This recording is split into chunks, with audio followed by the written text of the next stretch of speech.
Olá, paz a todos. Vamos à leitura de um versículo da Palavra de Deus para a reflexão. Encontramos no Evangelho de Jesus Cristo, escrito por Lucas, capítulo 10, o versículo 19. Assim está escrito: Eis que eu vos dou poder para pisar serpentes e escorpiões, e toda a força do inimigo, e nada vos fará dano algum. Aqui uma promessa de Jesus para os seus discípulos, quando da oportunidade em que o Senhor enviou a eles para realizar a propagação da sua palavra, do seu evangelho, naquelas cercanias, depois de um tempo de ensinamento e treinamento, Jesus agora envia eles para realizar aquele trabalho, dando a eles o necessário para que eles pudessem, então, realizar aquela obra.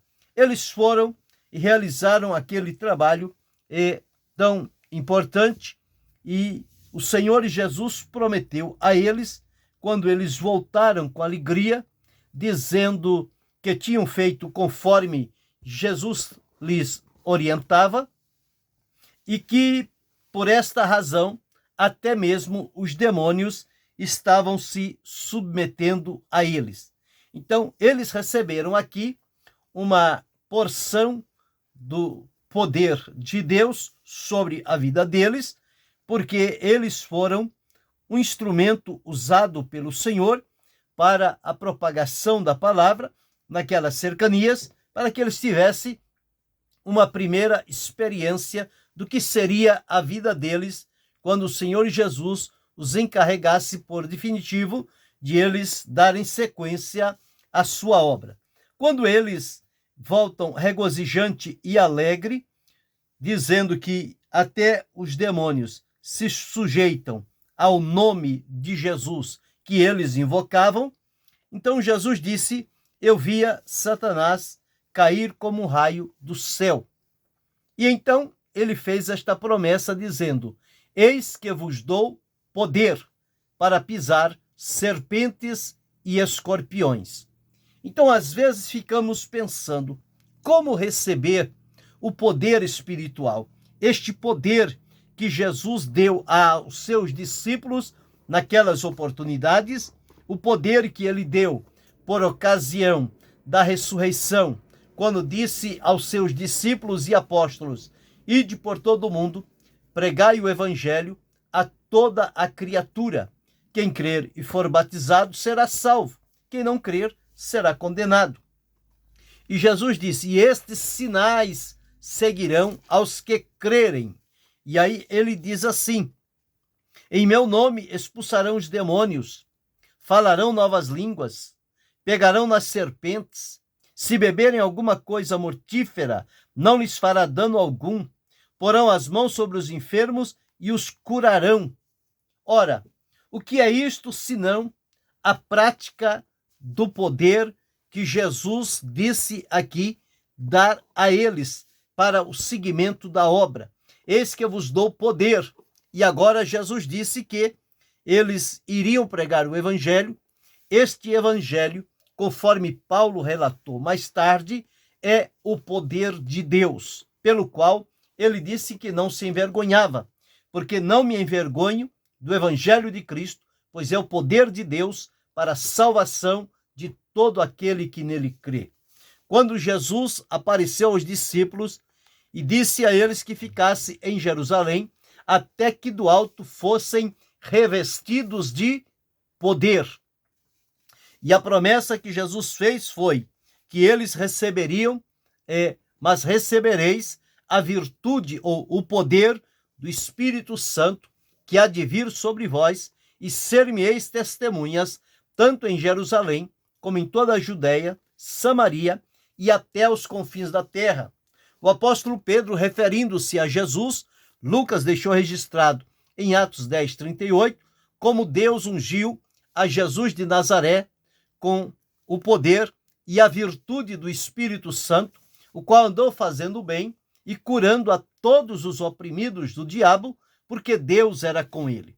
Então, aquele mesmo poder esteve presente na vida de Jesus, aquele poder que esteve presente na vida daqueles discípulos que ele mandou de 2 em 2, este poder que, quando os discípulos se reuniram em oração e no dia de Pentecoste, o Espírito Santo veio sobre eles, é o mesmo poder que o Senhor Jesus deu àqueles discípulos. E os seus apóstolos e discípulos, a partir do Pentecoste, revestidos do poder do Espírito Santo, eles seguiram adiante, realizando a obra de Deus, pregando, curando, libertando oprimidos, enfim, eles cumpriram. E diz a palavra que eles, tendo partido, pregaram por todas as partes, cooperando com eles o Senhor e confirmando a palavra com os sinais que se seguiram. Então, este poder que Jesus deu aos seus discípulos e apóstolos, e eles foram avante, cumprindo o que a eles estava estabelecido, é o mesmo poder que o Senhor Jesus coloca à nossa disposição, a mim, a você, a cada um de nós. Nós não devemos realizar nada para o Senhor se não estivermos revestidos do poder espiritual, o poder do Espírito Santo sobre a nossa vida. É este poder espiritual que vai nos dirigir, que vai nos motivar, que vai nos ungir a tal ponto que podemos então realizar a obra de Deus. Agora, como é que se recebe o poder espiritual? Primeiro, é preciso ter o desejo, é desejá-lo verdadeiramente. Se a pessoa mostrar desinteresse, não tem como ela receber o poder de Deus sobre a sua vida. Mas, se ela demonstrar o seu interesse e desejá-lo verdadeiramente e de coração, que o poder de Deus venha sobre a vida dele ou dela e viver de tal forma que isto coloque-o na condição de um receptor, de alguém para receber o poder espiritual na sua vida, certamente será um instrumento de Deus. Para isto, precisa então de algumas condições. Primeiro, desejá-lo verdadeiramente, desejar de coração receber o poder espiritual. Segundo, uma vez que estamos desejando algo que é da parte de Deus, nós devemos então nos separar de tudo aquilo que pode interferir no nosso contato com Deus e atrapalhar a nossa comunhão com Ele e nos impedir então de receber o poder espiritual. Então é preciso nos manter livres do pecado através do arrependimento. É impossível que não pequemos, mas a palavra de Deus nos afirma que nós temos que reconhecer os nossos erros e faltas e confessá-los ao Senhor e pedir a Ele graça e misericórdia, perdão e libertação. Então, quando nós nos mantemos livres do pecado, nós estamos na condição de sermos preenchidos ou revestidos com o poder espiritual. É o poder que faz a diferença na vida das pessoas. E precisamos também entronizar Cristo na nossa vida. Ele deve ser o centro da nossa vida. Quando Cristo for o centro da nossa vida, então nós estamos nos colocando na condição para receber do Senhor este poder espiritual para a nossa vida, que vai nos ajudar a servi-lo e realizar a sua vontade de maneira que lhe seja, então, agradável. Então, entronizar a Cristo no nosso coração.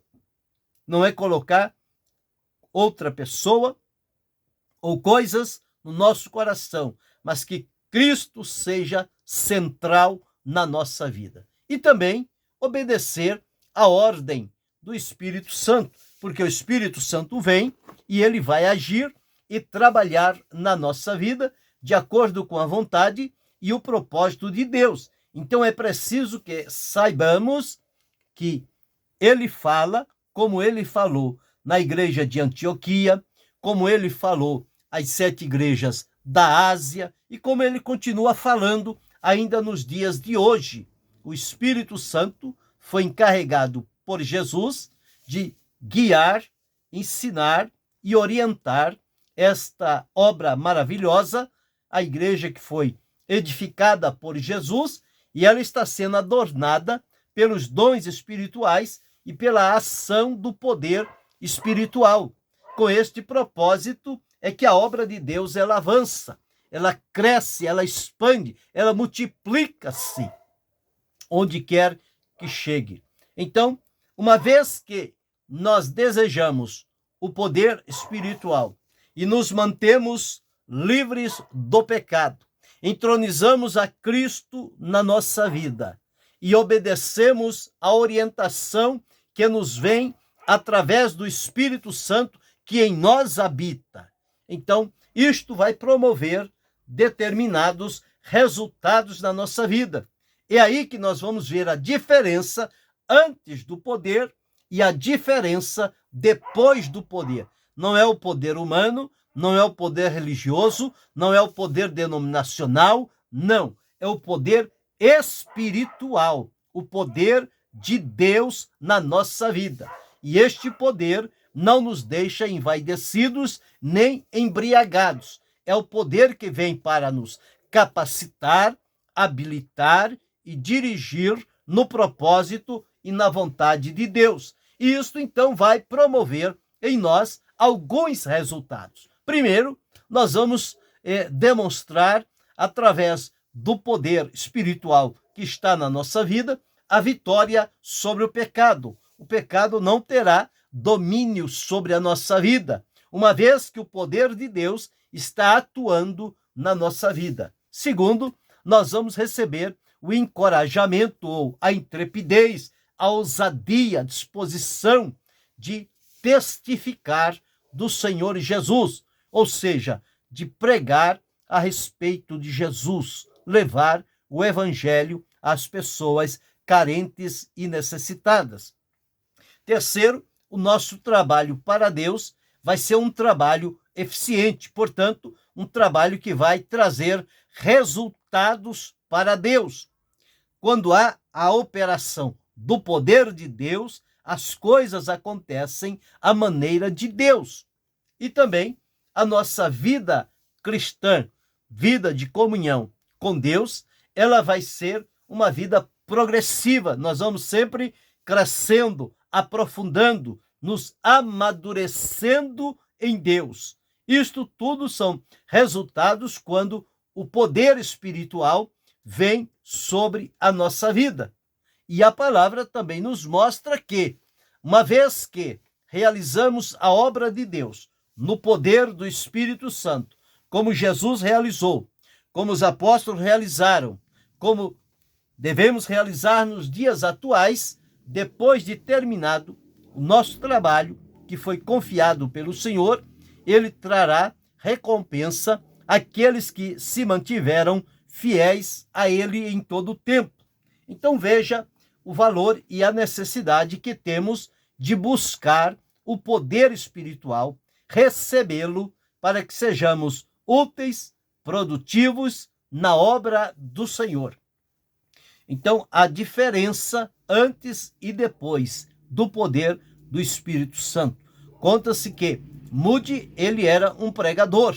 Depois que ele foi revestido com o poder espiritual, o poder do Espírito Santo, ele voltou a pregar aquelas mesmas mensagens, porém com o poder do Espírito Santo. E os resultados foram muito melhores do que os anteriores, porque a diferença na vida da pessoa não são suas palavras, mas é a palavra carregada ou misturada com o poder do Espírito Santo.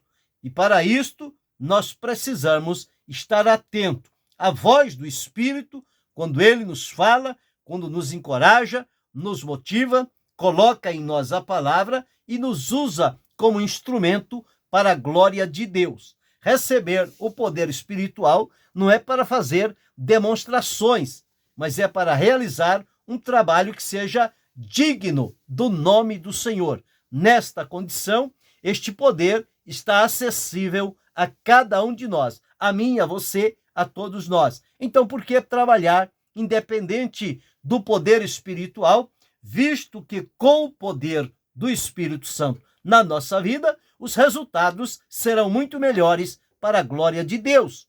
Então, que possamos refletir neste momento e atentar para aquilo que Jesus disse aos discípulos: eis que vos dou poder. Eles receberam este poder e realizaram um trabalho excelente para a glória de Deus. Que eu e você também recebamos este poder espiritual e realizemos uma obra para a glória do nome do Senhor, com resultados profundos e permanentes. E isto só conseguiremos quando formos guiados pelo poder espiritual. Ele está acessível a cada um de nós. Portanto, reflita e pense: quando você age independente do poder espiritual, você se cansa, fadiga, desanima, entristece, mas quando o poder de Deus, o poder espiritual, está na sua vida, você estará sempre encorajado, animado, disposto, confiante e operando na obra do Senhor com alegria, com fidelidade e com temor. E isto, então, promoverá resultados que serão única e exclusivamente para a glória de Deus e o seu louvor. Portanto, sigamos adiante, revestido deste poder, buscando recebê-lo e viver na direção do poder espiritual. Lembrando que isso está acessível a cada um de nós. Tome posse, busque da parte do Senhor, Ele está pronto para conceder a cada um de nós este poder espiritual. Querendo Deus, amanhã retornaremos.